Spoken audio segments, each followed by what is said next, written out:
मैं जब ninth class में थी और 10th क्लास में जब आप पहुंचते हो और उसके बाद आपको अपने सब्जेक्ट्स चूज़ करने होते हैं 11th-12th में कि आपको साइंस एंड कॉमर्स, तो तभी मेरे ही फादर ने बोला कि मैं चाहता हूँ कि कोई बच्चा हमारे घर से पुलिस या प्रशासन में जाए। तो मुझे तब नहीं पता था कि पुलिस प्रशासन क्या होता है, कि कैसे जाया जाता है। तो उसके बाद फिर मैंने अपने टीचर्स से बात करी, मैंने गाइडेंस ली इधर उधर से कि कैसे हम लोग मतलब व्हाट इज़ एडमिनिस्ट्रेशन और एक IAS ऑफिसर कैसे बन सकते हैं और क्या होता है। तो तब मुझे पता चला कि हम लोग एक एग्ज़ाम देते हैं UPSC का, जिसके लिए हम लोग को ग्रेजुएट होना होता है। और ग्रेजुएट होने के बाद जब हम UPSC का एग्ज़ाम देते हैं तो हम लोग लगभग 14-15 सर्विसेज के लिए एग्ज़ाम देते हैं। मतलब हम एडमिनिस्ट्रेशन सर्विस में भी जा सकते हैं, हम पुलिस सर्विस में भी जा सकते हैं, हम रेवेन्यू सर्विस होती है जिसमें इनकम टैक्स कमिश्नर्स या आप सेल्स का आप उसमें भी जा सकते हो, और आपकी डिफेंस स्टेट सर्विस, मतलब बहुत सारी सर्विसेज होती हैं। तो वो कंबाइंड एग्जाम मतलब UPSC एग्ज़ाम कंडक्ट कराता है सिविल सर्विसेज का, तो वो देखिए।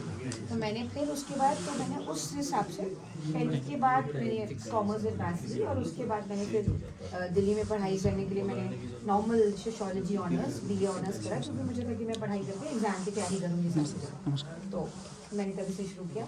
मेरे फादर ने ही मुझे बोला, मैं भी आप जैसे कह रहे हो, मैं भी एक छोटे टाउन से आई हूँ, मैं कोई बहुत बड़े शहर में नहीं थी, मैं भी उत्तराखंड की हूँ।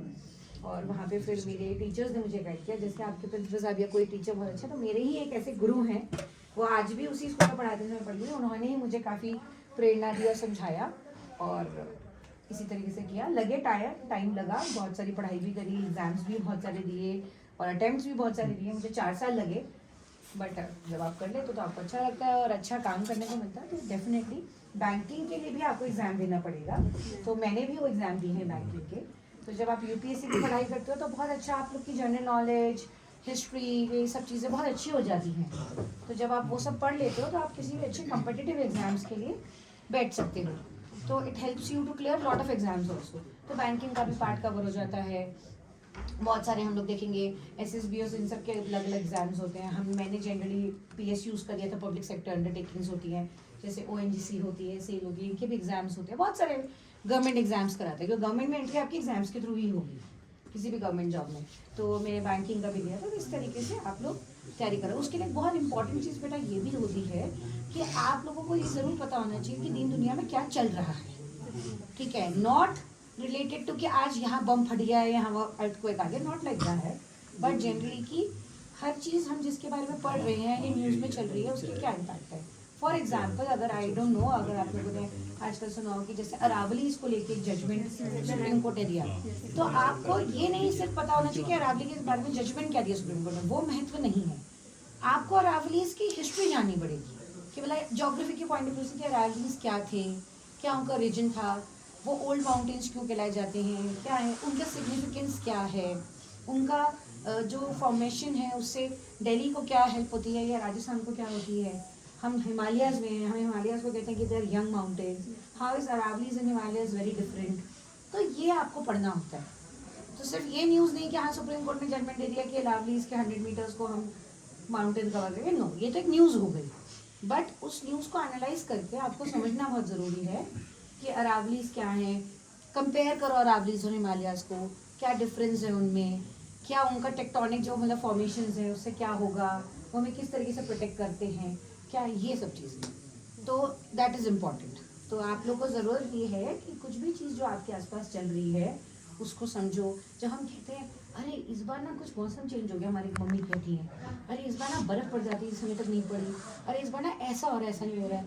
तो ये जानना बहुत आसान होता है कहना कि क्लाइमेट चेंज है, बट ये क्यों है, क्या हो गया ऐसा, ठीक है, क्या था पास्ट में, अब क्या हो रहा है, ये किस टाइप के मूवमेंट्स हैं, हमने क्लाइमेट में ऐसे क्या इन्फ्यूजन्स कर दिए हैं कि हम कहते हैं कि नहीं बहुत ज़्यादा क्लोरोफ्लोरोकार्बन्स इमिशंस हो रहे हैं, तो वो कहाँ से हो रहे हैं, तो वो जानना जरूरी, थोड़ा सा एनालिसिस करना बहुत ज़रूरी होता है। तो ये आपको आपके कम्पिटिटिव एग्जाम्स में हेल्प करता है, ठीक है। तो ऐसे अगर आप लोग थोड़ा सा मतलब मेरा कहना होता है कि ये सारी इन्फॉर्मेशन हो सकता है आपको अपनी किताब में ना मिले। हाँ, इस इन्फॉर्मेशन के लिए फिर you can always take mamma's phone and learn it, Google it and can learn it. ये बच्चा कर रही है। हाँ, बाकी कुछ नहीं देखना है, सोशल मीडिया सब बेकार है, बर्बाद है, ठीक है। फेसबुक पे कुछ भी देखते रहो, इंस्टा पे नो। बट हाँ, ये आपने क्वेश्चंस को आंसर्स देना, दैट इज गुड। कोई क्यूरोसिटी होनी चाहिए जनरली, कि अच्छा ये क्यों हो रहा है, तो लेट मी जस्ट अंडरस्टैंड। अब आपसे मैं एक नॉर्मल सवाल पूछूंगी। मैं आपके गांव में जब आ रही थी अभी, तो मैंने बहुत सारे सोलर के वो देखे, सोलर के पैनल लगे हुए हैं। तो आपने जाना है क्या है ये क्यूरोसिटी आपके दिमाग में होनी चाहिए कि क्या है जो लगे हुए हैं, इन लोगों ने क्यों लगाए हैं सोलर के पैनल्स, सोलर एनर्जी हम क्यों जनरेट करना चाह रहे हैं, हाउ इट इज़ डिफरेंट कि सोलर एनर्जी जनरेट करेंगे तो जो अभी हमें बिजली मिल रही है या अभी हमारा जो एनर्जी क्रिएट हो रही है वो कहाँ से हो रही है। फिर आप समझोगे कि रिन्यूअल सोर्सेज ऑफ एनर्जी या non renewal sources of energy होती है। नॉन रिन्यूअल सोर्सेज होते हैं कि जैसे हम लोग अपने फॉसिल फ्यूल्स कोयले से अब तक एनर्जी जनरेट करते आ रहे हैं, वो एक दिन ख़त्म हो जाएगा और वो ज़्यादा पोल्यूशन क्रिएट करते हैं। नॉन रिन्यूअल होते हैं जो कभी ख़त्म नहीं होगा। सन है वो हमेशा आएगा, सन से हम एनर्जी क्रिएट करेंगे, यहाँ पे कोई प्रॉब्लम नहीं है, कोई पोल्यूशन नहीं है, ना ही हमारा रिजर्व जो है ख़त्म होगा। पानी से जो हम करते हैं हाइड्रो इलेक्ट्रिक पावर प्रोजेक्ट, आपने देखा टीरी नाम का नाम सुन, टीरी इंस्ट्रूमेंट है, तो क्या करता है वो पानी इकट्ठा करके पानी से काइनेटिक एनर्जी प्रोड्यूस करके इलेक्ट्रिसिटी लेता है। सो ये आपके दिमाग में क्वेश्चन होना चाहिए कि सोलर पैनल क्यों लगे हैं, ये कौन से डायरेक्शन में ऐसे लगे कि यहाँ पे ज़्यादा क्या सनलाइट पड़ रही है और ये क्यों ज़रूरी है। लोग लगा रहे हैं क्योंकि गवर्नमेंट उनको सपोर्ट कर रही है, सब्सिडाइज कर रही है कि हाँ आप इस तरीके की एनर्जी प्रोड्यूस करोगे तो बेटर है, बिजली अच्छी प्रोड्यूस होगी, हम आपको सब्सिडी देंगे। ये तो ये दिमाग में क्यूरियोसिटी रखो एंड आई एम श्योर आप अच्छा करोगे। ठीक है, आप देखते रहो कि आसपास और ब्रेन शुड बी ओपन, आसपास चीज़ें देखते रहोगे तो स्टिमुलस आएगा, फिर आप अपनी भी चीज़ों जो क्वेश्चन आंसर करोगे अपने आप नॉलेज बढ़ती जाएगी। ठीक है, तो ये जैसे फार्मिंग का आप देखते हो, कभी कभी गाँव में लोग बोलते हैं अरे हम तो बहुत अच्छी खेती करते थे, उजाड़ हो गई खेती, बोलते हैं क्यों हो गई, मेहनत कम की होगी कुछ और भी रीज़न हो सकता है।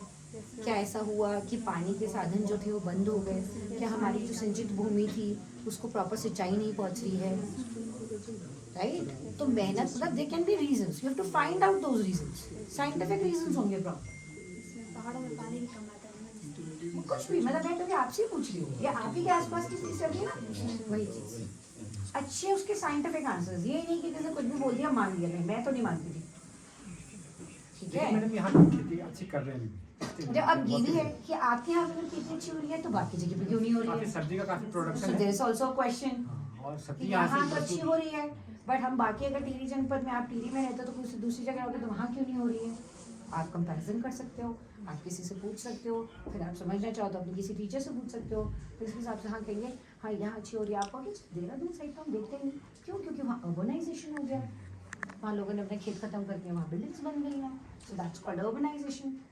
ज़्यादातर सिटीज़ भी अर्बनाइजेशन की ओर जा रही है। तो व्हाट इज़ अर्बनाइजेशन, अर्बनाइजेशन यही होता है कि लोगों ने अपने फार्म्स खत्म कर दिए हैं, अब वो लोग अपने कंस्ट्रक्शंस कर रहे हैं and they are moving towards urbanisation. बहुत कॉन्सेंट्रेटेड पॉपुलेशन एक जगह पे हो गई है, that urbanisation, that is also growth, वो इकोनॉमिक ग्रोथ के लिए अच्छा है, बट वो अलग टाइप की चीज़ है। तो ये सब चीज़ें बहुत अच्छी है कि फार्मिंग है अच्छी है तो क्यों अच्छी है, नहीं है तो क्या है, कौन सी फार्मिंग ज़्यादा अच्छी होती है, फ्रूट्स अच्छे होते हैं, वेजिटेबल्स अच्छे होते हैं, फ्रूट्स होते हैं तो क्यों अच्छे होते हैं, क्या यहाँ का क्लाइमेट ठीक है, राइट। ये देखो मैंने आप ही की जगह आगे से सवाल आपसे पूछना है, ठीक है। तो इसी तरीके से keep asking questions, keep asking the right questions, और कभी डरो मत। अगर कोई टीचर कहता है अरे तुम बड़े सवाल पूछते हो ना, मैम मैं कोई गलत सवाल थोड़ा ना पूछूंगी, अगर आप गलत सही सवाल पूछो कोई टीचर आपको डांटेगा भी, बट अननेसेसरीली नहीं, ठीक है, कि जस्ट मुझे सवाल पूछने इसलिए मैं सवाल पूछूंगी, नो, आपकी जिज्ञासा होनी चाहिए। ठीक है, चलो वेरी गुड, अच्छा पढ़ाई करो आप लोग, ठीक है।